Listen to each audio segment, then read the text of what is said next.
You're knowing what you are wanting, an evolving thing, an expanding thing. You like the evolution of your desire? The answer is yes. Yes. We made you say it and you don't really mean it yet. Well, the question that we really like to ask is, you are among the rare humans who are really enjoying the contrast of your time and place. And almost no one says wholeheartedly yes until they remember that the contrast of your environment is what inspires your new desires. And the new desire is the summoning of all things. In other words, when you ask, it is given. So when contrast gives birth to a desire, that desire has summoning power. And that summoning power is life force. And so the more contrast you live and the more you sort through it and come to conclusions about what you want, you know how that works, don't you? The variety of your life literally causes you to give birth to new preferences. And when you do, energy, source energy, flows from source through you to your new idea.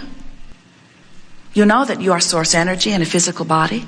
You get it that you are an extension of that source energy, a leading edge extension, not someone here trying to catch up with something, but someone who is leading the desire, someone that is exploring the leading edge contrast to give birth to the leading edge desire.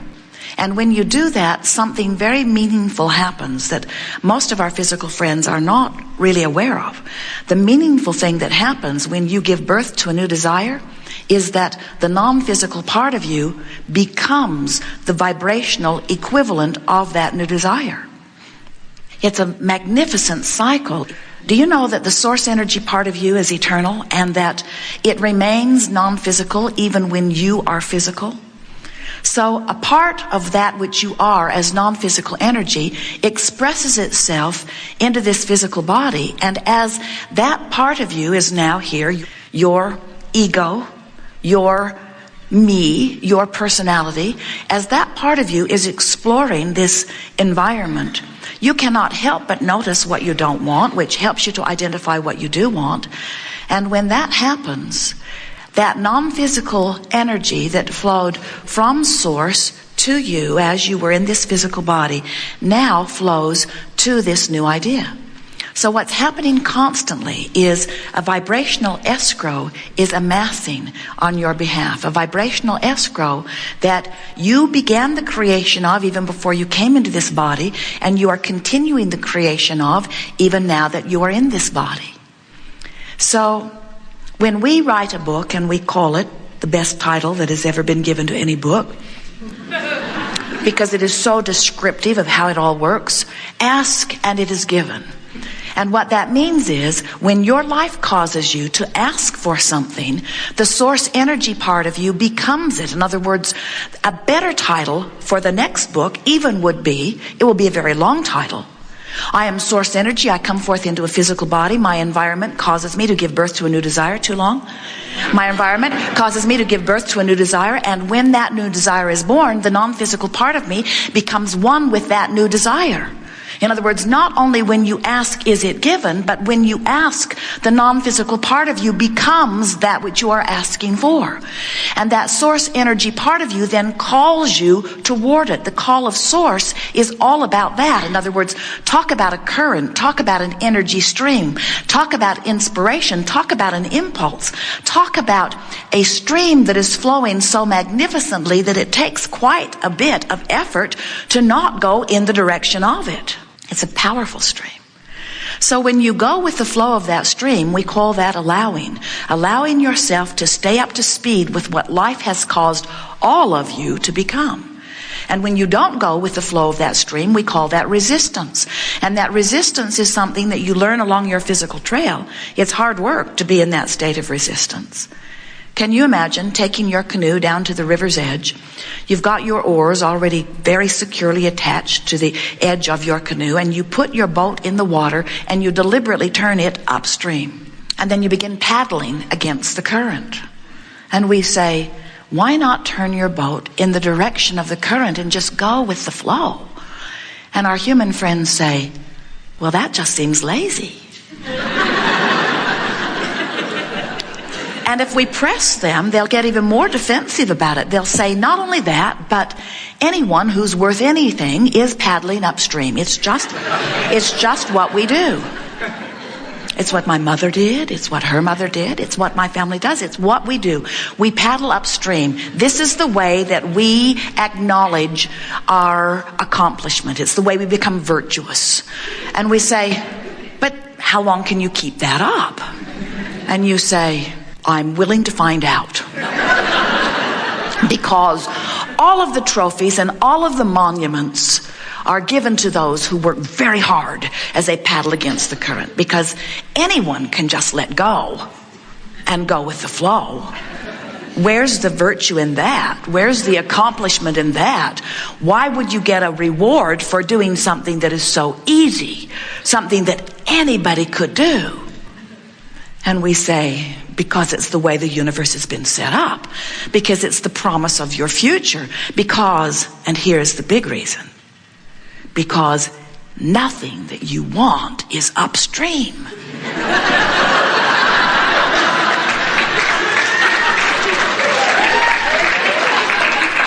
Nothing that you want is upstream. And you know how we know that to be? Because we are the source energy that you are before you were born. And we know the direction of that stream. We are that non-physical essence that becomes one with the preferences that you give birth to. In other words, we are there calling you downstream. And you know where we are? We're where everything you've been asking for is. We're where your future is. We're where your alignment is. We're where your clarity is. We're where your health is. We're where your abundance is. We are where everything that you want is. And we are calling you this way. And why you paddle that way is a mystery to the non-physical. You're learning it from each other as you are comparing your life on the basis of what others are doing. But you have a guidance system within you that is calling you this way. And if you're not going downstream, then you must be listening to some sort of other guidance. Some guidance that says there's gain in pain or there's value in struggle. And we want you to understand that all of that is resistance. It's all resistance. And it all works against you. And it eventually takes its toll on you. Jerry and Esther had a wonderful experience last month. They went whitewater rafting in Colorado with friends. And as they were driving in the bus, looking out the window of the bus at this raging river, they said to one another on many occasions, we must be out of our mind. For this river was really flowing. The water was very high and the river was very fast. And so it became very obvious to Jerry and Esther and their friends as they got into their raft that they were not going to have much effect in paddling upstream. The current of this river was such, it was obvious that going with the flow was the best way of approaching it. We want to call your attention to this flow that is the flow of your life experience. And we want you to see how hard it is for us to understand why it would not be obvious to you that going with the flow is the most natural and obvious thing to do. Why you would try anything else is odd. As Jerry and Esther got into the stream, they noticed that there were several places in the river where very big boulders, rocks, were rooted to the bottom of the stream. In other words, they weren't going with the flow. But because the flow of the river was so strong, those boulders that were stationary in the stream were taking quite a beating. In fact, such a beating that their river guide was very careful to point out to them, you don't want to get your raft up against one of those rocks. Because if you get your raft up against one of those rocks with this kind of a raging flow, it will beat you up. And then Esther remembered the disclaimer that they all had to sign before they got in the boat. Pages and pages of things that after the first paragraph Esther stopped reading because it was evident that the river guide did not think that many of them would survive this day. And as Esther saw this river and those rocks that were standing against the flow, she understood that. And we want you to understand that that's what happens to you sometimes when you get hold of something, you get hold of a justification or a defensive attitude or a rationalization, and you cling to the floor of the river, a river that, by the way, you are responsible for the speed of. Do you get that? Do you know that every time your contrasting life experience causes you to know what you don't want, even if you don't put words to it, you know what you do want? And when you know what you do want, when that preference or desire is born, that's what causes this river to flow faster and faster and faster. So the longer you live in your physical body, the more you live life, the more you precisely identify what you want, and the more you add to this flow. Do you know that you cannot say, I don't want that, without saying, that is what I prefer? This is the way the contrast works. So you get the river moving faster and faster and faster and faster and faster.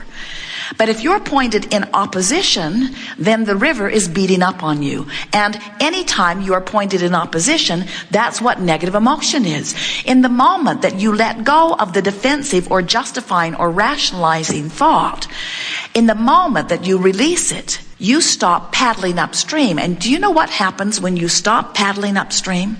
Your boat turns and starts going downstream. You don't have to paddle downstream. You don't even have to paddle your turn. Just stop paddling upstream. Let go of the oars. Let go of your determined justification or defensiveness or rationalization or beating the drum of what's wrong or explaining how you got there or explaining how long you've been there or explaining that it's not fair that you are there or complaining about being there. In the moment that you stop doing that, the river will turn you. And do you know, in the moment that you stop doing that and the turn takes place, you feel relief. So just stop doing that, paddling upstream. And as you stop doing that, the river will turn you and the river will carry you. And the relief that you will feel in the turning in the stream is everything. In fact, that is what we want you to focus your powerful now upon always. Am I pointed this way or this way in the stream? Am I paddling against what I've been asking for, or am I letting the stream carry me toward what I am asking for? Can you imagine Jerry and Esther putting their canoe in the stream, and as they're setting in, saying, wait a minute, and then they ask the river guide, how far will we flow in this river? Oh, about 10 miles, he will say. Well, I would like to get back in the truck and put my boat on top of it, and I would like to drive 10 miles back downstream, and then I would like to put my boat in just a few feet from where I'm going to take it out. Seems more efficient, doesn't it? In other words, why not start out right where I want to end up? And we say, what's the fun of that? That seems ridiculous when you talk about that river ride, doesn't it? And yet, it's the way so many of you behave relative to things you want. You say, I'm over here and I want to be over there. And then you say, and because I'm over here instead of over there, I'm going to be miserable as long as I'm over here. And we say, your misery has you pointed upstream and won't let you go over there. And you say, oh, well, the stream is strong enough. You said the stream was strong enough that I can't fight against the current. So I'll just fight against the current, and then I'll just let it be hard to get over there. And we say, why do that? Remember the rewards, you say. They'll write books about me if I paddle upstream. If I dig a big, deep hole and then climb out of it, everyone applauds. But if I just stand there, not in a hole, no one even notices me. Have you ever been in traffic that is not moving? Jerry and Esther have just come through California, and so there was a lot of traffic that was not moving. And they noticed that even though they were accustomed to traveling 55, 65, 75 miles an hour, that when the traffic would stand still, it was irritating. But then when it would begin to go, even the slightest little bit, they would feel relief. There was something about moving in the direction of where you want to go that gave them so much relief from standing still.